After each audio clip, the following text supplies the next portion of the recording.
Hello friends, स्वागत आहे तुमचं माझ्या चॅनलवरती। फ्रेंड्स, तुम्हाला जर व्हिडिओ आवडला तर व्हिडिओला लाईक करा, चॅनलला सबस्क्राईब करा आणि बेल आयकॉन दाबायला विसरू नका। नव्या आशेचा अंकुर। सातारा जिल्ह्यातील पाटण तालुक्यातलं ते छोटंसं खेडेगाव वाघोली, डोंगर रांगांनी वेढलेलं, धुक्याच्या शिडकाव्यात न्याहाळलेलं गाव। तिथं राहत होता एक शेतकरी नामदेव राघव मोरे। वय 50च्या आसपास असेल। चेहऱ्यावर उन्हाने कातळ झालेली त्वचा, पण डोळ्यात अजूनही नांगराच्या पिढ्या उभा करणारी आशा। त्यांचं 5 एकरचं बापजाद्याचं शेतीचं वारसा हक्काची जमीन होती। त्यावर तो भात, मका, कधी हरभरा आणि एखाद्या हंगामात ऊस लावायचा। त्याचं घर म्हणजे मातीची भिंत आणि तांबड्या कौलांचं छप्पर। बायको सुलभा आणि 2 मुलं गणेश आणि सागर।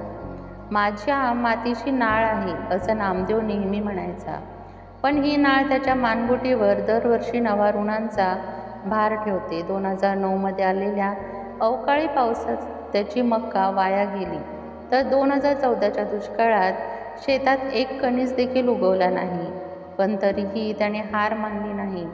दररोज पहाटे उठून तो बैलजोडीला झुंपतो, स्वतः चुलीवरची भाकर खातो आणि मळ्यावर जातो, पाऊस कधी येईल याची वाट बघत। नामदेव मोरे यांनी शेतामध्ये पाण्यासाठी विहीर खणून बसले होते, पण पाणी खोलवर गेलेलं। मागच्या वर्षी त्याने महाबँकेतून 1 लाखाचं शेती कर्ज घेतलं होतं। त्यावर 2 वेळा ऊस लावला, पण एकदा अति पाऊस आणि दुसऱ्यांदा रोगराईमुळे उत्पन्न गडगडलं। उत्पन्न केवळ 30 ते 35 हजार रुपये झालं। त्यातच खत, बियाणं, मजुरी, वीज बिल, ट्रॅक्टरचं भाडं सगळं फिटून गेलं। बँकेचे अधिकारी वारंवार फोन करत होते, नामदेव मोरे जर या महिन्यात हप्ता भरला नाही तर नोंद डिफॉल्टरमध्ये जाईल। तो डोकं खाली घालून शांतपणे ऐकत असे। हप्ता भरायचा तर घरात 4 दिवसांपासून डाळ भात देखील नाही। सावकार गवळी बापू दर सोमवारी गल्लीतून मोठ्या आवाजात म्हणायचे, बैल विक रे मोऱ्या, काय उपयोग ह्या तुझ्या शेतीचा, हातावर तुरी आहेत ना, बैल विकून हप्ते भर। नामदेवला हे शब्द कानातून उडवता येत नव्हते। बापाच्या काळजापासूनची बैलजोडी जणू घरातली सदस्य होती, पण आता कर्ज फुगत चाललं होतं। 1 लाखाचं कर्ज आता व्याजासकट 1,40,000 रुपये झालं होतं। त्या रात्री घरात जेवणात फक्त भाकरी आणि कांद्याची चटणी होती। सुलभा मूकपणे पाणी भरत होती। गणेश 10वीला जाणारा मुलगा विचारतो, बाबा, माझी कोचिंगची फीस भरली नाही तर सर उद्या क्लासमध्ये बसू देणार नाही म्हणालेत। सांग त्यांना थोडे दिवस थांबायला, मी काहीतरी पाहतो। सागर दुसऱ्या इयत्तेतील भिंतीवरच्या फाटलेल्या नकाशाकडे बघत होता। त्याचे डोळे निरागस होते, पण नामदेवच्या काळजावर त्याचं देखील ओझं होतं। दुसऱ्या दिवशी गावात गाडी थांबली। सावकार गवळी बापू उतरला। त्याच्यासमोर 2 माणसं होती। थेट नामदेवच्या घरासमोर थांबून बबकळा आवाजात ओरडला, मोऱ्या, उद्यापर्यंत हप्ता नाही भरलास तर तुझे बैलजोडी जप्त करीन, समजलं? गावातली मुलं हसत होती, कोणीतरी मोबाईलवर व्हिडिओ देखील काढत होता। नामदेव खाली मान घालून उभा होता। त्या क्षणी त्याला एक क्षणभर वाटलं, हे सगळं संपवावं का? डोक्यात आत्महत्येचे विचार चक्कर मारू लागले, पण सुलभाचा चेहरा, मुलांची स्वप्न आणि आई वडिलांच्या आठवणी त्याला परत जिवंत ठेवत होत्या। त्या वर्षी अवकाळी पाऊस झाला। तयार झालेला हरभरा मातीखाली गेला।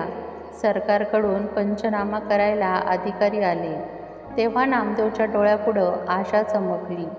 सर, नुकसान भरपाई मिळेल का? काही मदत मिळेल का?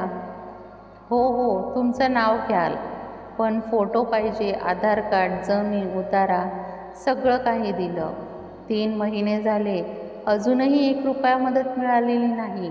गावात काही जणांना 2 ते 3 हजार रुपये आले होते, पण नामदेवच्या खात्यावर 0। तो शंका घेऊन तलाठीकडे गेला, सर, माझं नाव यादीत नाही का? तो म्हणतो, बघू बघू, काही वेळ लागेल।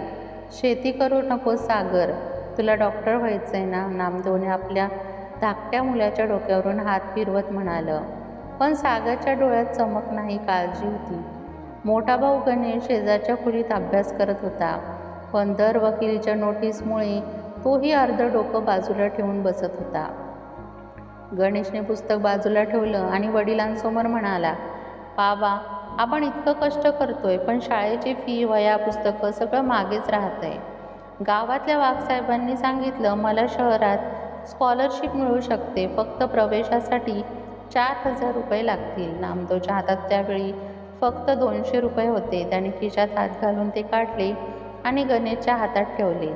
उर्वरित मी पाहतो, तू अभ्यास सोडू नकोस. मी जीवाचं घालीन पाणी, पण तुझं शिक्षण थांबू देणार नाही. सुलभा बाजूला उभी होती. तिच्या डोळ्यात पाणी थेंब थेंब गळत होतं. ती म्हणाली, दूध विकून काही उपयोग नाही राहिला. 4 जनावरं आहेत, पण चाऱ्याशिवाय ती पण उपाशी. गणेश शाळेत हुशार होता, विज्ञानात विशेष रस. शाळेतील शिक्षक त्याचे बुद्धीचं कौतुक करत होते. एकदा जिल्हास्तरीय त्याने विज्ञान प्रदर्शनात प्रथम क्रमांक पटकावला होता. पण पुढे जायचं तर पैसा लागतो आणि नामदेवसारख्या शेतकऱ्याच्या घरात पैसा म्हणजे हिवाळ्यात ऊन शोधल्यासारखं. एक दिवस शाळेत गणेशने शेतकऱ्यांचे प्रश्न या विषयावर भाषण दिलं. त्याचं भाषण ऐकून अनेक शिक्षक थक्क झाले. शेतकरी देशाचा पोशिंदा असतो, पण तोच उपाशी मरतो. आमच्या वडिलांनी 35 वर्ष मातीची नाळ जोडली, पण अजूनही आमचं घर चुलीवर अवलंबून आहे. एक दिवस असा आला की मीही विचार केला का नाही की मी शेतकऱ्याच्या जागी जन्मलोच नसतो तर. हे बोलताना गणेश स्वतः रडला, पण टाळ्यांचा कडकडाट झाला. गावातील एक शिक्षक त्याचं नाव पुढे पाठवायला तयार झाले. मुंबईतल्या शिष्यवृत्ती योजनेसाठी त्या रात्री घरात विचारमंथन चाललं होतं. सुलभा म्हणाली, गणेशला शहरात पाठवूया, काहीतरी करतो. मी अंगणवाडीची कामं घेईन, तू परत कर्ज नको घेऊ. गरज पडली तर मी सोनं गहाण ठेवीन. नामदेव शांत होता, पण आतून कोसळत होता. बायकोचं सोनं म्हणजे तिचं आयुष्य. पण त्याने मान डोलवली. दुसऱ्या दिवशी सुलभाने तिच्या आईने दिलेल्या बांगड्या आणि मंगळसूत्राच्या मण्यांचा एक भाग गहाण ठेवला आणि 5,000 रुपये मिळवले. गणेशच्या डोळ्यात पाणी आलं. आई, मी परत येईन तेव्हा तुझ्या हातात सोन्याच्या बांगड्या नव्याने देईन. गणेश पुण्याला गेला. सुरुवातीचे दिवस फारच कठीण होते. एका मित्राच्या खोलीत राहत होता. उपाशी दिवस गेले, पण अभ्यास थांबला नाही. शेतकऱ्याचा मुलगा म्हणून त्याला खूपदा वशिला नव्हता, पण जिद्द होती. दरम्यान सागर गावातच शिकत राहिला. शाळा संपवून तो दररोज वडिलांना शेतात मदत करायचा. त्याने मोबाईलवर शेतीसाठी नवनवीन तंत्रज्ञान व्हिडिओ यूट्यूबवर बघायला सुरुवात केली. बाबा, ड्रीप सिंचन वापरायचं का? शासनाची योजना आहे म्हणे. नामदेवच्या चेहऱ्यावर पहिल्यांदा आशेचं हास्य उमटलं. राजकारण आणि फसवणूक कशी केली जाते जिथं सरकारच्या योजना आहेत पण पोचत नाहीत, जिथं नोंदी असतात पण प्रत्यक्ष मदत नाही, आणि एक निवडणुकीचा खेळ सुरू होतो. ती रात्र काळी होती. आभाळ ढगांनी भरलेलं होतं. शेवटच्या टप्प्यावर नामदेव पुन्हा एका वादळाच्या झटक्यात अडकला. ऊसाने बऱ्यापैकी पैसे दिले असते, पण जोरदार पावसाने मातीसकट पीक वाहून नेलं. शेतात पाणीचा पाट दिसेनासा झाला. माती रुतून गेली आणि त्याच्यासोबतच नामदेवचं आत्मभानही. एका झाडाखाली तो शांत बसला होता. पाठीवर ओझं नाही, फक्त डोळ्यात पाणी होतं. काय उरलंय माझ्याकडे आता? मुलांचा चेहरा दिसतो, पण या मातीला देण्यासारखं काही उरलंय का माझ्याकडे? त्याने डोळे मिटले. त्या क्षणी सागर तिथं धावत आला. बाबा, घरी चला. करून गेला तर आम्ही काय करायचं? आम्ही शेती करत राहणार आहोत, पण एका नव्या पद्धतीनं. त्याने मोबाईलवर शेतीतील ड्रोन टेक्नॉलॉजी दाखवली. हे बघा, आता मशीन गतीसाठी ड्रोन वापरतात.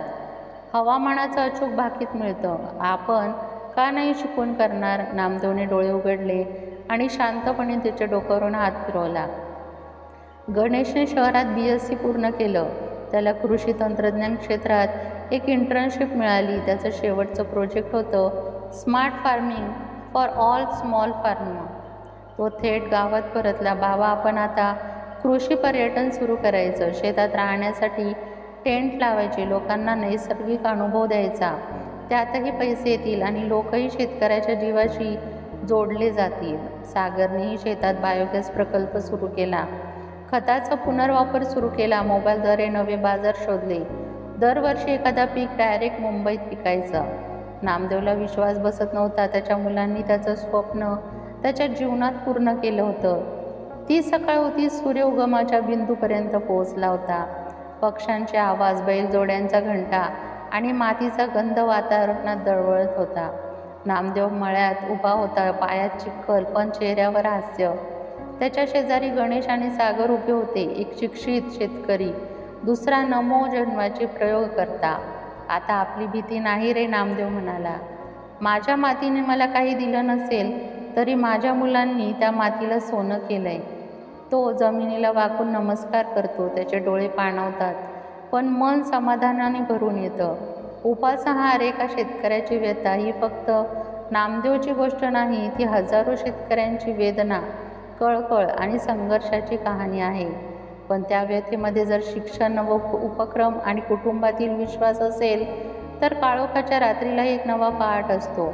मातीवर प्रेम केलं तर ती परत प्रेम देते, कधी पीक देऊन, कधी शिकलेली पिढी परत पाठवून. फ्रेंड्स, तुम्हाला व्हिडिओ कसा वाटला हे कमेंट बॉक्समध्ये नक्की सांगा. व्हिडिओ आवडला असेल तर व्हिडिओला लाईक करा, चॅनलला सबस्क्राईब करा आणि बेल आयकॉन दाबायला विसरू नका. व्हिडिओ बघितल्याबद्दल धन्यवाद.